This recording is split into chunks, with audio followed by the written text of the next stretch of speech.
क्या कभी ऐसा हो सकता है कि जीवन में सब कुछ वैसा ही रहे, काम, परिवार, जिम्मेदारियाँ, शरीर, विचार, और इन सब के रहते भी भीतर पूर्ण शांति हो? हम में से अधिकांश लोग सुख की तलाश में जीते हैं। हमें लगता है कि यदि परिस्थितियाँ अनुकूल हो जाएं, लोग हमारे अनुसार व्यवहार करें, इच्छाएं पूरी हो जाएं, तब हम संतुष्ट होंगे। लेकिन अष्टावक्र एक ऐसे व्यक्ति का चित्र प्रस्तुत करते हैं जिसकी तृप्ति किसी परिस्थिति पर आधारित नहीं है।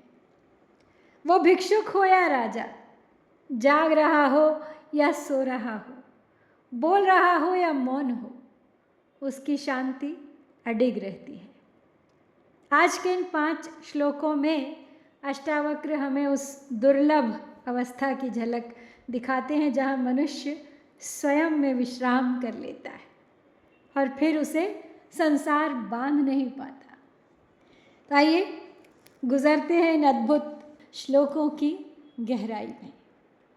भिक्षुर्वा भूपतिर्वापि यो निष्कामः सा शोभते भावेषु गलिता यस्य शोभना शोभना मतिः।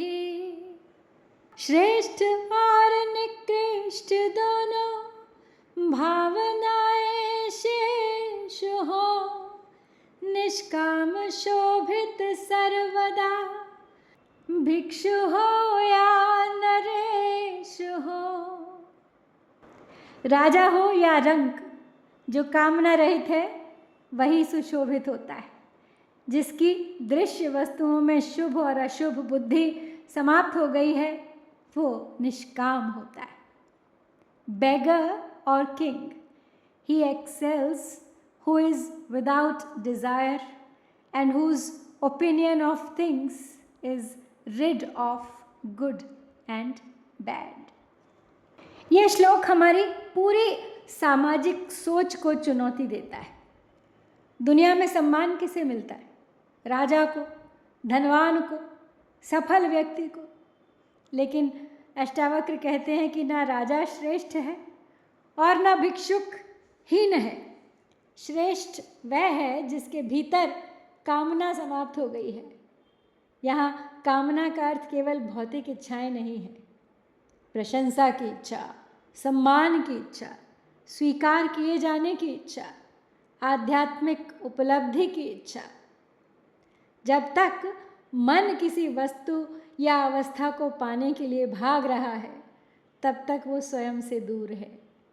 ज्ञानी की दृष्टि में अच्छा और बुरा भी मन की धारणाएं हैं। इसका अर्थ यह नहीं है कि वो नैतिकता छोड़ देता है, बल्कि वो जानता है कि जिन वस्तुओं को हम शुभ अशुभ कहते हैं वो समय और परिस्थिति के अनुसार बदलती रहती है। हमारे आधुनिक जीवन में इस श्लोक की प्रासंगिकता अगर देखें तो आज सोशल मीडिया ने तुलना और इच्छाओं को कई गुना बढ़ा दिया है। हम दूसरों को देखकर अपने जीवन में कमियां महसूस करते हैं। लेकिन ये श्लोक हमें याद दिलाता है कि समृद्धि वस्तुओं की नहीं, इच्छाओं की समाप्ति में है। क्व स्वाच्छंद्यम क्व संकोचः क्व वा तत्त्वविनिश्चयः निर्व्याजार्जवभूतस्य चरितार्थस्य योगिनः। निष्कपट और सरल योगी को कहा स्वच्छंदता, तत्व का निश्चय कहा संकोच की प्रतिबंधता। योगी निष्कपट, सरल और चरित्रवान होता है। उसके लिए स्वच्छंदता क्या, संकोच क्या और तत्व विचार भी क्या। There is neither dissolute behavior nor virtue nor even discrimination of the truth for the sage who has reached the goal and is the very embodiment of sincerity. जब कोई व्यक्ति अपने लक्ष्य तक पहुंच जाता है तब उसके लिए मार्ग का महत्व समाप्त हो जाता है। एक यात्री जब तक मंजिल तक नहीं पहुंचता तब तक रास्ते का विचार करता रहता है, लेकिन मंजिल पर पहुंचने के बाद वो रास्ते की चर्चा नहीं करता। इस प्रकार ज्ञानी के लिए स्वतंत्रता क्या, बंधन क्या, तत्व चिंतन क्या, ये सब पीछे छूट जाते हैं। वो इतना सरल और निष्कपट हो जाता है कि उसके भीतर कोई आडंबर नहीं रहता। वो आध्यात्मिक होने का अभिनय नहीं करता, वो ज्ञानी दिखने का प्रयास नहीं करता, वो केवल सहज होता है। आज के समाज में आध्यात्मिकता भी कई बार प्रदर्शन बन जाती है। लोग ज्ञान दिखाना चाहते हैं तो अष्टावक्र जी कहते हैं यहाँ कि सच्चा ज्ञान व्यक्ति को जटिल नहीं सरल बनाता है। इसीलिए जितना सहज हो सकते हो जाओ। आत्मविश्रांति तृप्तेन निराशेन मतार्तिना अंतर्यदनुभूतेय तत्कथम कस्य कथ्यते। आत्मविश्रांति में तृप्ति शोक आशा से परे, ज्ञानी अभ्यंतर में अनुभव क्या कहे किससे करे। जो अपने स्वरूप में विश्राम करके तृप्त हो गया है, आशा रहित है, जो दुख रहित है, वो अपने अंतःकरण में जिस आनंद का अनुभव करता है वो कैसे किसी को बताया जा सकता है। How can one describe what is experienced within by one desireless and free from pain and content to rest in himself, and of whom? ये पूरे अध्याय के सबसे सुंदर श्लोकों में से एक है। अष्टावक्र जी कहते हैं कि जिस व्यक्ति ने अपने भीतर विश्राम पा लिया है, जिसकी आशाएं समाप्त हो गई हैं, जिसके दुख शांत हो चुके, उसके भीतर जो आनंद उत्पन्न होता है उसे शब्दों में कैसे व्यक्त किया जा सकता है। कुछ अनुभव ऐसे होते हैं जिन्हें केवल जिया जा सकता है बस, जैसे प्रेम, संगीत, ध्यान, मौन। उन्हें पूरी तरह कभी समझाया नहीं जा सकता। उसी प्रकार आत्मानुभूति का आनंद वर्णन से परे है। आज के आधुनिक जीवन में हम अनुभव से अधिक सूचना इकट्ठा करते, लेकिन ज्ञान और अनुभव अलग अलग बातें हैं। अष्टावक्र हमें याद दिलाते हैं कि आत्मा को पढ़ा नहीं जा सकता, केवल जिया जा सकता है। सुप्तो अपि न सुषुप्तौ च स्वप्ने अपि शयितो न वा जागरे अपि न जागर्ति धीरस्तृप्तः पदे पदे। स्वप्न, जागृत और सुषुप्ति धीर तीनों काल में संबंध केवल आत्मा से ही रखे त्रय काल में। ये श्लोक पहली दृष्टि में कुछ विरोधाभासी लगता है, क्योंकि इसमें सुप्तो अपि न सुषुप्तो, यानी सोकर भी नहीं सोता, जाग कर भी नहीं जागता। तो अष्टावक्र जी यहाँ साक्षी भाव की बात कर रहे हैं। सामान्य व्यक्ति हर अवस्था से तादात्म्य कर लेता है। जागृत में जागृत से, स्वप्न में स्वप्न से, निद्रा में निद्रा से।